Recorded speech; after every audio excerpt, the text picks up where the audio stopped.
Hi guys, അപ്പം ഞങ്ങൾ ഇന്നൊരു ട്രിപ്പ് പ്ലാൻ ചെയ്തിട്ടുണ്ട്. അപ്പം അതിനായിട്ട് ഞങ്ങൾ ബസ് സ്റ്റാൻഡിൽ വന്ന് വേറെങ്ങല്ല സൂചിമലയാണ്, ഊസിമല എന്ന് പറയും.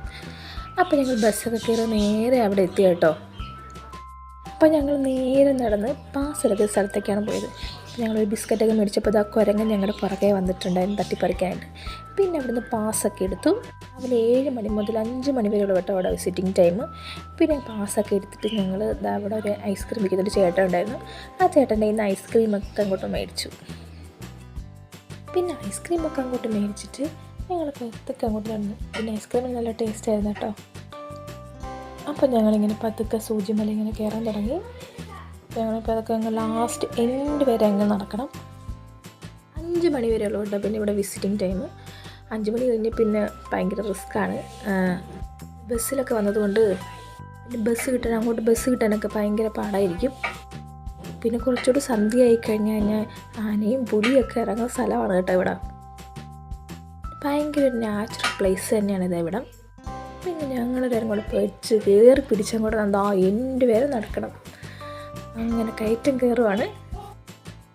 പിന്നെ ഒരു അടിപൊളി വ്യൂ പോയിൻ്റ് തന്നെയാണ് കേട്ടോ അതാ ഇവിടെ. പിന്നെ ഉണ്ടല്ലോ കാറ്റെന്ന് പറയുന്ന ഒരു അസാധ്യ കാറ്റാണ്. നമ്മുടെ മുടിയും ഡ്രസ്സൊക്കെ ഇങ്ങനെ പാറിപ്പറക്കും കാറ്റിൽ, അതേപോലെയാണ്. അങ്ങനെ അവസാനം മല കയറി ഞങ്ങളുടെ വ്യൂ പോയിന്റിൽ എത്തിപ്പെട്ടു. അപ്പോൾ ഗൂഡല്ലൂർ വരുമ്പോഴൊക്കെ ഉണ്ടല്ലോ ഇവിടെയൊക്കെ ഒന്ന് വന്ന് കാണണം. പിന്നെ നമുക്കിവിടെ ഫാമിലിയൊക്കെ ആയിട്ട് വന്ന് എൻജോയ് ചെയ്യാം. അതിനെ പറ്റിയ അടിപൊളി പ്ലേസാണ് ഇവിടെ കേട്ടോ. വ്യൂ പോയിന്റ്, നല്ല വ്യൂ കിട്ടുന്ന ഒരു അടിപൊളി പ്ലേസ്. അപ്പോൾ അത് ഞങ്ങളിവിടെ ഇങ്ങനെ എത്തിപ്പെട്ടു. പിന്നെ ഞങ്ങളിവിടെ കുറേ ഫോട്ടോസൊക്കെ എടുത്തു. പിന്നെ കേരളത്തിൽ നിന്നാണ് കേട്ടോ കുറേ ആൾക്കാർ, ഇഷ്ടംപോലെ ആൾക്കാർ ഇവിടെ വന്നു പോകുന്നുണ്ട് ഡെയിലി. അപ്പോൾ നിങ്ങൾ ഇതേപോലെ ട്രിപ്പൊക്കെ പ്ലാൻ ചെയ്യുകയാണെങ്കിൽ ഇടയ്ക്ക് ഈ സ്ഥലങ്ങളൊക്കെ വന്നത് കാണണം. അപ്പോൾ അത്രയേ ഉള്ളൂ. പിന്നീട് ഞങ്ങളവിടെ ഇങ്ങനെ കുറച്ച് നേരം ഇങ്ങനെ നിന്നിട്ട് വീണ്ടും ഞങ്ങൾ ഈ മല അങ്ങോട്ട് ഇറങ്ങാൻ തുടങ്ങി. ഇറങ്ങുമ്പോൾ ഭയങ്കര ഈസി ആയിട്ട് ഇറങ്ങാം, പക്ഷെ കയറാനാണ് കേട്ടോ ഭയങ്കര പാട്.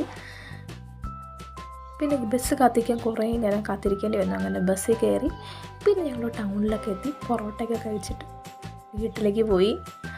അപ്പോൾ ഇന്നത്തെ വ്ളോഗ് ഇത്രയേ ഉള്ളൂ. അപ്പോൾ എല്ലാവർക്കും ഇഷ്ടപ്പെടുകയാണെങ്കിൽ എല്ലാവരും സപ്പോർട്ട് ചെയ്യണം.